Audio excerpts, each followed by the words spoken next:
एक बार फिर से आपका स्वागत है योर मनी में। और आज हम क्वेरीज ले रहे हैं। हमारे पास अगली क्वेरी है सौरभ यादव की, जौनपुर यूपी से। सौरभ जी, पूछिए अपना सवाल।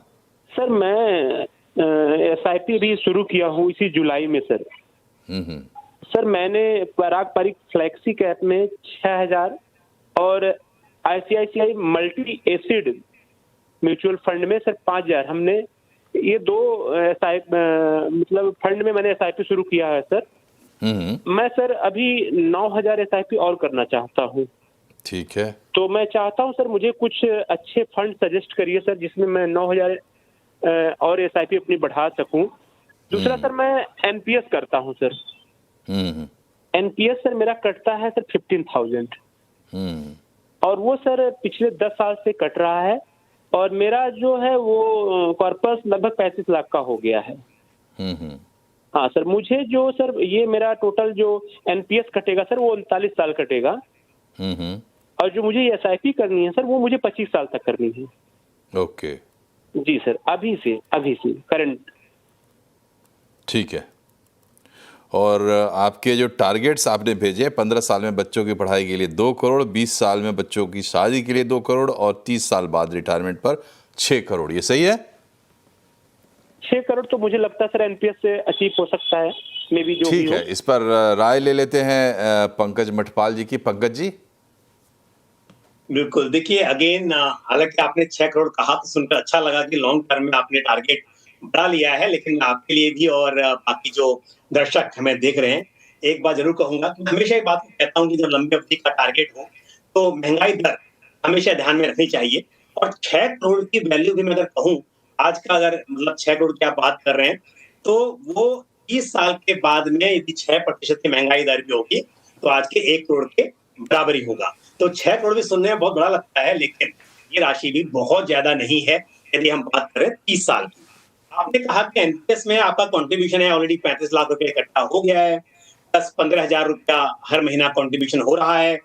अब यहाँ पे क्योंकि NPS में भी चॉइस होती है कि आपको equity, corporate bond, government securities, उसमें किस तरह का एलोकेशन है, पर मैं फिर भी यहाँ पर औसत 10% का रिटर्न मानकर चलूं तो उस हिसाब से आप उम्मीद कीजिए कि 30 साल में करीब करीब 11 करोड़ रुपए इकट्ठा हो सकता है। तो आपका जो NPS कंट्रीब्यूशन है ये आपके रिटायरमेंट के लिए मेरे हिसाब से काफी रहेगा। आप 6 करोड़ की बात कर रहे थे, लेकिन 10% के हिसाब से भी 11 करोड़ बन सकता है। तो रिटायरमेंट की चिंता ज्यादा नहीं है, लेकिन जो गोल है बच्चों के एजुकेशन के, वहां पर देखिए यदि 20,000 के SIP की बात करें जो अभी आप कर रहे हैं, 11,000 की और 9,000 बढ़ाने की बात कर रहे हैं, तो टोटल 20,000 रुपया महीना आपका हो जाता है।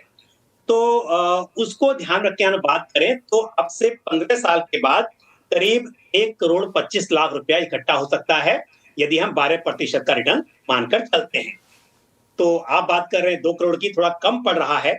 और मैं यदि आपको बताऊं कैलकुलेशन, तो आपको यहाँ पर 20,000 नहीं बल्कि 36,000 रुपया महीना निवेश करना होगा और साथ में 10% से हर साल स्टेप अप भी करना होगा। तब आप उम्मीद कर सकते हैं कि 15 साल में और 20 साल में जो आप बात कर रहे हैं कि 1 करोड़ रुपया करके 2 करोड़ इकट्ठा हो जाए, वो आपके पास इकट्ठा हो सकता है। तो अगर 20,000 से आप 36,000 करना थोड़ा मुश्किल होगा, पर जितना भी और हो सके 9,000 तो आप ही रहे हैं, जितना और अधिक हो सके उसे करें, पर स्टेप अप जरूर करें। इनकम बढ़ेगी, निवेश भी बढ़ना चाहिए। और एक फंड में आपको ऐड करने की राय दूंगा यहाँ पे, हालांकि आपका प्रोफाइल अच्छा है, दोनों फंड अच्छे हैं, आप एक मल्टी कैप फंड ऐड कीजिए। और मल्टी कैप फंड में मेरा सुझाव होगा Bajaj Finserv multi cap fund, इसको आप ऐड कर लीजिए। 5,000 रुपए की SIP इसमें कीजिए, 6,000 रुपए कर लीजिए और बाकी 3,000 रुपए 9 में से जो 3 बचा 6 इसमें करने के बाद उसको आप ऐड कीजिए जो एग्जिस्टिंग फंड है, पारंपरिक फ्लेक्सी कैप और ICICI prudential multi asset fund, उनमें आप उसको टॉप अप कीजिए। तो इस तरह से 3 फंड्स होंगे आपके पास। All the best to you. चलिए तो बढ़ते हैं आगे। हमारे साथ मुरुगन थेवर साहब हैं इंदौर से, पोर्टफोलियो वैल्यू 20 लाख की। मुरुगन जी, पूछिए अपना सवाल। Good evening. Good evening. Pankaj ji, thank you so much for giving this opportunity. मेरे पास 20 लाख रुपए करंटली म्यूचुअल फंड में लमसम सेविंग है। 4 म्यूचुअल फंड है, Nippon Indian small cap, Bandhan small cap, Motilal Oswal flexi cap and mid cap and Parag Parikh flexi cap. मैं next year जनवरी से every month 10,000 SIP करना चाह रहा हूँ, ऑल 4 फंड फॉर 10 ईयर्स। मेरा टारगेट 10 साल के बाद, यानी अभी currently I am 50, when I reach 60 I want to accumulate 3 crore corpus, and then I may convert into SWP 50,000 per month, take it for 20 years and then leave 20 crore for my children. Is that possible? If the fund selection is all right, if I need to increase the money in SIP, please guide me. Pankaj ji, बिल्कुल, देखिए again portfolio में जो funds हैं बहुत अच्छे funds हैं, लेकिन aggressive portfolio है। आप देखेंगे कि निप्पॉन ने स्मॉल कैप फंड भी है, बंधन स्मॉल कैप फंड भी है, Motilal Oswal mid cap fund है। तो जो 20,000 में से आप निवेश कर रहे हैं, सिर्फ एक आपके पास पराग पारिक फ्लेक्सी कैप फंड है जिसके थ्रू आपका एलोकेशन लार्ज कैप में हो रहा है, और मिड कैप स्मॉल कैप में एलोकेशन ज्यादा है। स्मॉल कैप में तो आप 50% निवेश कर रहे हैं। तो इसके लिए और 10 साल का नजरिया है, ये भी नहीं कि बहुत लंबी बात आप कर रहे हैं। तो मेरे हिसाब से थोड़ा सा एलोकेशन आपको लार्ज कैप की तरफ, प्योर लार्ज कैप ऐड ना करें, लेकिन फ्लेक्सी कैप फंड हो गया या large and mid cap fund है, इस तरह से आप लार्ज कैप में एलोकेशन और बढ़ाएं तो वो बेहतर होगा। दूसरी बात ये है, मैंने अगेन कहा कि फंड्स अच्छे हैं, लेकिन कई बार क्या होता है ना, सुटेबल आपके लिए है कि नहीं, आपके गोल के हिसाब से वो ध्यान में रखना होता है। तो उस हिसाब से मैंने कहा कि पोर्टफोलियो अग्रेसिव है, थोड़ा सा अग्रेशन कम किया जा सकता है। दूसरी बात यह है कि जो अभी आप निवेश कर रहे हैं, 20 लाख रुपए इकट्ठा हुआ है और साथ में आप कह रहे हैं कि 10,000 रुपीज पर मंथ, यानी कि 1,20,000 रुपया साल का आप निवेश करेंगे, तो उससे आपका ये जो गोल है वो अचीव होना मुश्किल है।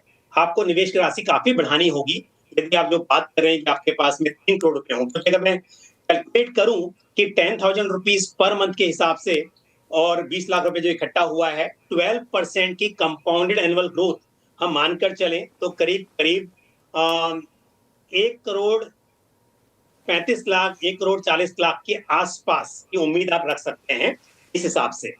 तो आपका जो टारगेट है काफी बड़ा है और जो निवेश की राशि कम है, तो इसे आपको बढ़ाना होगा। और फिर दूसरा सवाल जो आपने कहा कि जो राशि पूरी इकट्ठा होगी उसमें से आप कितना विड्रॉ कर पाएंगे, वो देखिए उस वक्त पर किस तरह के फंड आप निवेश करेंगे उस पर निर्भर करेगा।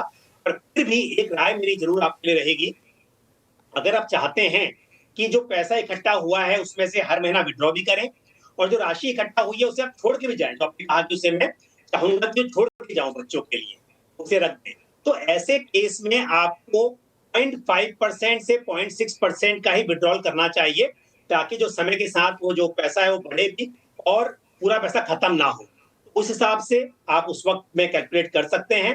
लेकिन इस वक्त मैं आपको जरूर कहूंगा कि SIP की राशि जो है उसे आपको और बढ़ाने की जरूरत है, 10,000 नहीं, बल्कि यदि आप महीने का उसको 30,000-40,000 कर पाएंगे, तब कहीं जाकर आप गोल के आसपास पहुंचेंगे, तो आपको राशि बढ़ानी होगी। फंड्स की चॉइस बहुत अच्छी है, बट मैंने कहा अग्रेसिव है, तो इसलिए आप थोड़ा सा जो पराग पारिक फ्लेक्सी कैप है उसमें बढ़ाइए, और उसके अलावा एक large and mid cap fund, large cap fund आप ऐड कर सकते हैं। चलिए, तो इसी के साथ क्वेरीज का सिलसिला तो हुआ खत्म और कार्यक्रम का समय भी समाप्त हो रहा है। तो जाते जाते पंकज जी, आपके top 4 funds. ICICI prudential multi asset fund, Bajaj Finserv flexi cap fund, Motilal Oswal large and mid cap fund, और अंत में होगा महिंद्रा मैन्युलाइफ मल्टी कैप फंड। तो 4 फंड्स इनके साथ में बनाइए अपना पोर्टफोलियो लॉन्ग टर्म के।